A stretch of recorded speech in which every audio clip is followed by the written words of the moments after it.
that sounded a bit familiar. That was a little excerpt from the Vivaldi Double Concerto you were supposed to be listening to and thinking about Baroque characteristics of music.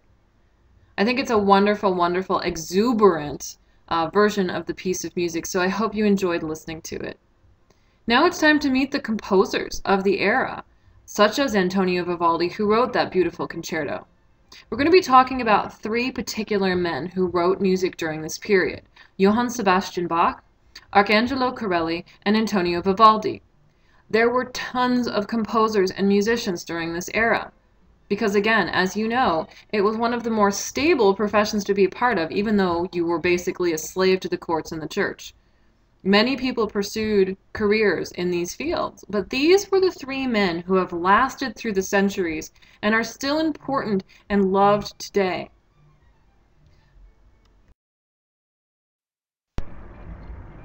Let's talk about Johann Sebastian Bach.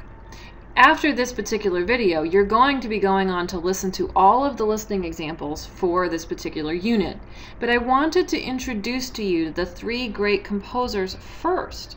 It's so important to know about who was writing the music of the time and why they were writing it. Bach was one of those musicians who came from a family tradition. Once we've discussed his life, the life of Corelli, and the life of Vivaldi, you're going to better understand their music and why they chose to follow the popular musical styles and use the Baroque characteristics in their musical writings.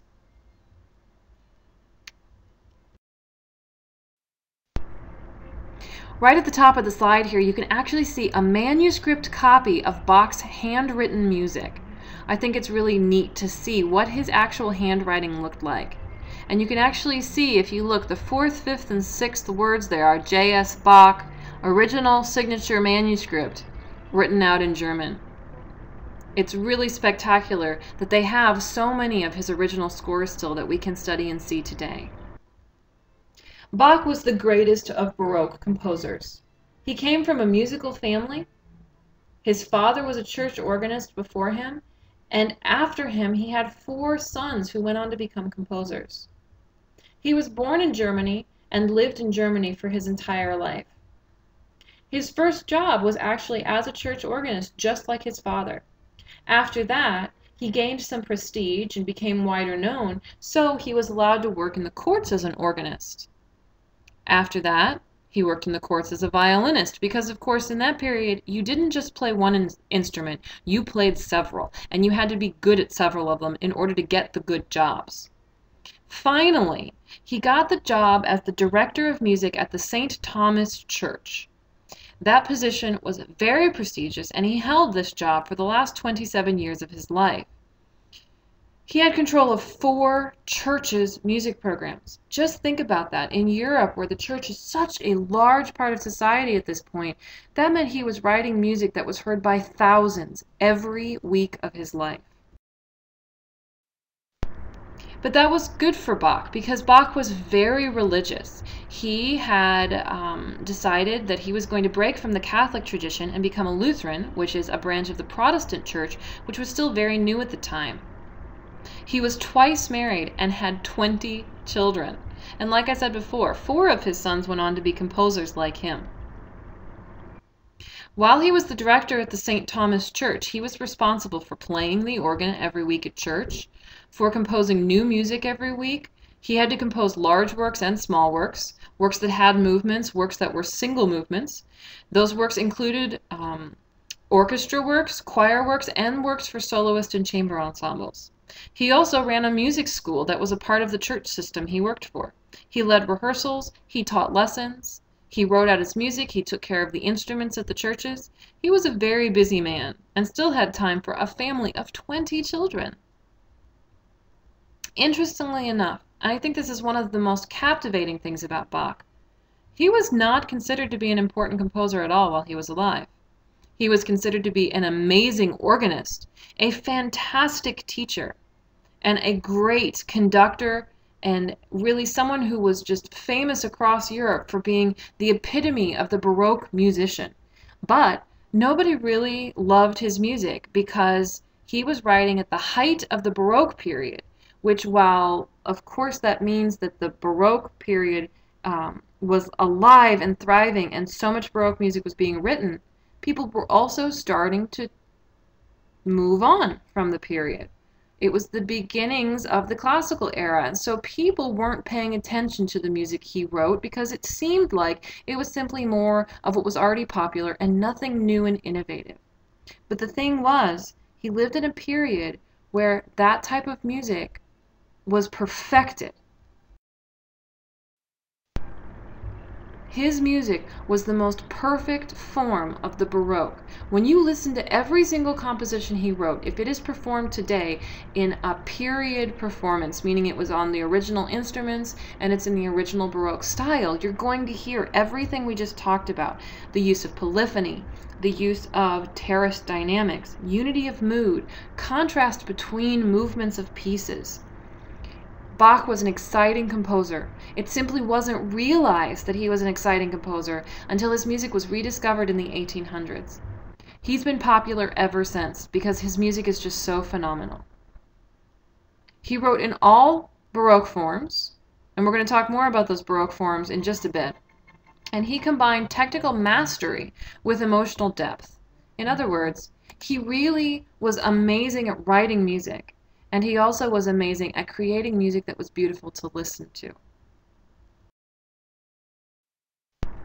That's our first composer. The second one we're going to talk about is Arcangelo Corelli. He's not quite as interesting as Bach, but I think he's a pretty fantastic composer. And let's find out why. He lived a little bit before Bach did, from 1653 to 1713. So he's considered an earlier Baroque composer. He's most known because he was an Italian violinist, and he taught a lot of students and basically established modern violin technique.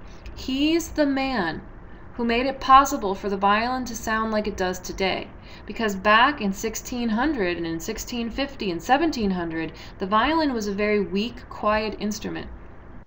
He established a new idea of what a violin should sound like and worked with instrument makers to make better instruments. Because of that, he was able to get a violin created that could do forte and piano dynamics. It could create luscious melodies and still create fast rhythms. Corelli was most known for that, and it's very important. But he was also known for how well he wrote music, because he believed so firmly in the power of instrumental music. He believed it was more powerful than vocal music, which was surprising considering how early in the period he lived. It was a trend of the Baroque period that instrumental music was on equal footing with vocal music, but Corelli was an advocate for instrumental music. He took it everywhere. He performed instrumental solos, chamber music, and orchestra pieces, and he wrote 60 sonatas, 12 concertos, all for stringed instruments, because he believed that the string family was the most important of all. One interesting fact about his music is that he never used dynamic markings. He never wrote in the score piano or forte. And that is typical of the period. It wasn't until much, much later in time that dynamics were written more often into the score. Usually, terrace dynamics happened because the composer and conductor of the orchestra would simply tell the orchestra to play quieter at a particular bar.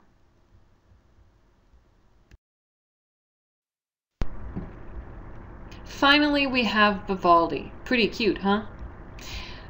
These paintings I'm showing you of these men were all done during the period of time they were alive. It was very important during that period, as you already know, to capture the essence of a human being, to use light, shadow, and depth to really portray humans that were important during the period. Most princes and kings had their portraits done many times, and musicians that were famous also had much artwork done of them. Vivaldi lived around the same time as Bach, from 1678 to 1741. He was trained both as a musician and a priest, and he actually took holy orders at the ages of 25. He was known as the Red Priest because he had red hair. I think that's great because, of course, I have red hair, and I really appreciate the fact that he got a nickname because of it. He was very religious and he wanted to be a priest his entire life, but his ill health made it impossible for him to really serve as a priest. So he retired at the age of 26 from being a priest and became only a musician. He worked at a music school in Venice, Italy. The music school was entirely for girls who were illegitimate, who had been born out of wedlock or by rape, and they had been orphaned and given up to the church.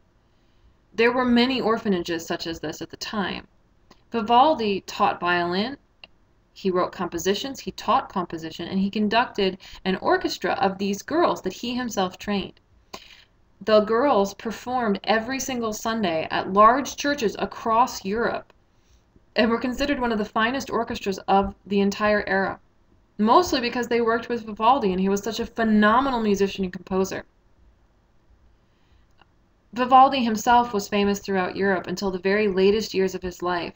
It was unfortunate that in the last few years his style of writing was beginning to transition to something new, and so he became a lot less popular and he actually died in poverty, even though for most of his life he had plenty of money and had a secure lifestyle. One of the things I think that's most exciting about Vivaldi's music is he wrote over 450 solo concertos and concerto grossi. That's crazy. That's a huge amount of music. Think about what I just said about Corelli. He wrote 60 sonatas and 12 concertos. Vivaldi wrote over 450, and we still have a catalog of almost all of these pieces of music. Most of these concertos and concerto grossis that he wrote for were for string orchestra with a solo string player or a solo high wind instrument such as a flute. He also wrote operas, he wrote church music, but he's most known for his solo concertos. He loved to write the faster tempoed music such as vivaces or allegros. He wrote them as beginning movements to most of his concertos and to ending movements of his concertos. In between, he had adagio or largo movements that were lyrical and passionate. He was great at writing beautiful melody. He just simply liked and enjoyed writing the faster-paced music that we all like to dance to more. Now that you know about Bach, Corelli, and Vivaldi, you also know about the characteristics of the Baroque period and of music in the Baroque period in particular. Now we can go on to the actual music and listen to more of it and understand it better. Please move on to the next video and make sure you follow the directions on which order to watch the videos and examples in. Enjoy listening to the music, and I hope that you love this music as much as I do by the time you finish learning about it. If you've got questions, post in the FAQ forum or on your discussion boards.